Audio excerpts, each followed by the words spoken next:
And we are live. Welcome to the SEO news for week 28. That was last week. I've gathered all the news within SEO and AI, and we're just going to go through them. I'm running solo today. My name is Frederick Drost. I work at Precis Digital, big agency, and where we, of course, do SEO. Let's just jump right into it, shall we? OpenAI will launch an AI-powered browser within weeks, built on Google's open source Chromium. But designed around a ChatGPT style panel, like a chat. So very interesting. Maybe a lot more zero-click searches, but still conversions will happen. This is going to change a lot of things, and Google's definitely should be worried here because Google is getting a lot of information from its browser. That's also the reason it's being in an antitrust trial and trying to break that up. It's creating a monopoly. So definitely interesting. We'll be following that closely. Have a look at the article. There's a lot more information there. Next up, Instagram content from professional business and creator accounts is now being indexed by Google. And people are saying maybe it's time to review some of the posts or grids you have. I think some content was already indexed, so there's just a big difference between what is being indexed now. It's just more. So have a look at the article, very interesting. Can't wait to see how that gets picked up by LLMs and Google. Then there is a few more examples here. Lady Ray sharing some examples of hacking with OpenAI. So quite interesting. Again, she's a great follow. But you can see here, especially within health, there's a few of the pages that comes up as sources that are spammy, right? So she's really emphasizing the importance of having some sort of EEAT team. And I love the wondering if OpenAI will realize why Google needed to introduce dedicated web spam and eventually EEAT. So I guess when it wants to become more of a search engine, you kind of have to follow the same, like you have to learn from Google's mistakes, learning, okay, well, we do need to kind of measure EEAT somehow. Otherwise, we're just going to run into some issues. And these are liable issues, I believe. So, just be careful, OpenAI. Here is a really good article on Google's quality rankings and what they're really relying on, what signals, and just not just keyword, which makes sense. But I like specifically these user-centric interlinking, positive user experience, some UX. Again, I think these are things, if you're working at the tip of the spear in terms of SEO, you already know a lot of this. But again, it's just nice to have these be reaffirmed, so to speak. There's also possibly a Google Search Console bug affecting the average position metric in the performance report, especially if you start filtering on TLDs or countries. So just have a look at that. Don't panic. Google hasn't really come out with a statement yet, but people are saying it could be a bug. So just take a grain of salt when you see this data. Confirm with analytics and other third-party sources before you start investigating or throwing up the red flag. And then this is really interesting here. Let's see here. So this is just Glenn Gabe here from on Twitter sharing a little bit about the July-June core update and what he's seeing here, and some of the HCUX site owners. So those were the sites that got impacted a lot by the helpful content update, I think 2 years ago, are seeing a slight small returns. So that might be something positive. We're heading in the right direction.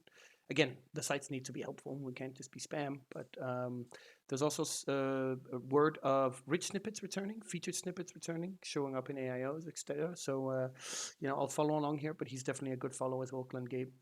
We'll have some sort of conclusion once this is done rolling out. I suppose let's be within a week, 10 days or so. It takes 3 weeks to roll out. And then an article here that's really interesting about how structured data and not tokenization is emerging as the advanced kind of tool set for LLM visibility. And again, I think that's true. I think as SEOs, we've been way too hyper-focused on structured data that gives you rich snippets to increase traffic through higher CTR, etc. That's been the hyper-focus.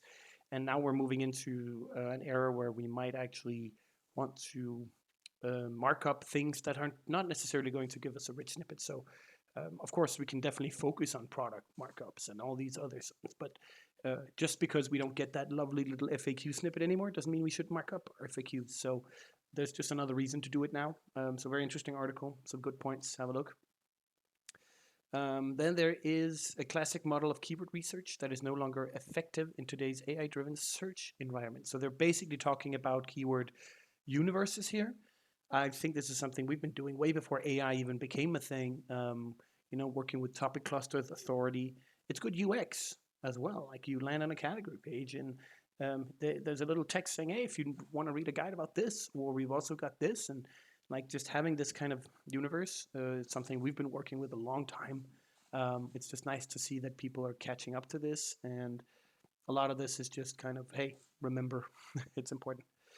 Let's see here. Oh yes, this one, the next up here. Cloudflare will be able to, Cloudflare is saying that it'll be able to get Google to provide a way of blocking your content from in AI overviews without affecting search. Today you can block it using the no snippet, I think, tag. Have a look. Some of the previous reviews I mentioned it, but you can definitely look in their documentation. And it's so you can definitely block it. The problem is you're also blocking it from other snippets, and we kind of need a more granular way to just say nope, AI overviews don't fetch my content, don't sensitize it. Again, have a talk why we would want to block that, because if you don't, they'll pick up competitors' content and they'll get that tiny shimmer of visibility. So there might be reasons why you don't want it, but definitely worth a discussion. And then Ahrefs, again, coming out with a crazy study here. They found no correlation between AI-generated content and Google rankings. Again, let's go over a few numbers here. They're quite interesting. Over 86 of top ranking pages included some AI-generated content, while only 13.5% were fully human-written. Again, this comes from the fact that they now have an AI content detector. I've been running it through some content that we have and that I know is semi-AI, semi-human, and it kind of picked up pretty good. So Ahrefs, good on you for having this. I'm not sure how they do it, but it seems to be working relatively well. And the discussion we should be having now is, well, okay, we don't recommend just publishing AI content, but it's very much a good tool for writing. It can give you great structures, points we should be covering, but then you do kind of the final research and you double check the content and you rewrite it. So you're just using less time to write content, but like getting that little bit extra research, finding some good quotes and adding them and making that content just more unique and better is really what's going to make you win, I think. That's what we're telling our clients as well. So don't just publish AI content, because anyone can just say, write a guide about washing jeans. Anyone can do that and then publish it within a second. So that has become the lowest bar of quality. We need to be better than that. And I think we need human input. We can't just, And also the spam behavior.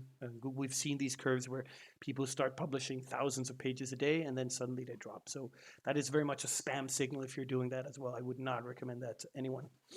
It works for a little bit and then it doesn't. SEO takes time, always has. Screaming Frog tutorial on how to use vector embeddings for redirect mapping. Good on you. And yes, they've came up with a recent update, the 22, I think, Screaming Frog. A lot of cool features like embeddings, vectors, etc. We've been doing this for a year and a half, 2 years now, using embeddings for redirect mapping. So I actually have an in-house tool that using Vertex AI Studio, several models in BigQuery, works really well as well. I think it's just become a little bit more user-friendly now to do it through Screaming Frog. So I'll be testing that, see how good it compares. Not sure how flexible it is. I know with BigQuery I can really choose my models, and stuff. So that helps a little bit as well, depending on the use case. But good on you, Screaming Frog, for being awesome. Very good, one of the best tools out there. And then a short little news here that I didn't know this, but Google apparently has 2 AI modes. So there's one in Chrome and one in the Google app. So they're quite different. So if you're really focused on optimizing for AI mode, make sure you check both. They are quite different. I'd love to see some numbers on the usage, but a lot of people might be using the Google app as well. And then finally, Google AI overviews here is switching apparently from discovery to sales. Yes, of course they had to. What's really interesting here is this is HouseFresh coming in with like a really good punch, I would say. So they've been hit a lot by Google when it comes to their reviews and also AI reviews. I think they lost a lot of traffic and they're really bleeding. And the problem is HouseFresh, I think, are doing really good.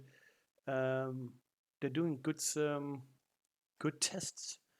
So they've been kind of, it's irritating to see like really, really informative tests and people testing a product. And that's actually like what we kind of want when choosing, and they're just being forgotten. And so this kind of goes through an investigation on exactly how AI reviews is just taking like, fake slash paid reviews and even press releases from the actual company. And again, if I'm asking about pros and cons of a product, I do not want that information from the actual producer of the product. That is just not good. So very good. I think they're really just showcasing how AI is just not a good when it comes to products and reviews and such. It's just not returning good results. And again, Google have had this issue where big newspapers would use their authority to just kind of rank on like these weird like top 10 this, top 10 that. So this has been an ongoing thing with Google, and they don't seem to be able to manage it quite well. So yeah, just read this. A very interesting article. Hopefully Google will have some sense and adapt AI overviews to this problem as well. And that's it for today's news. I hope you enjoyed it. If you go into...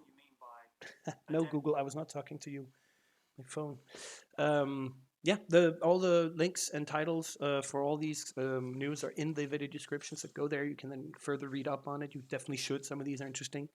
And like, subscribe, have a comment if you want some wishes or anything. And otherwise, have a lovely Monday.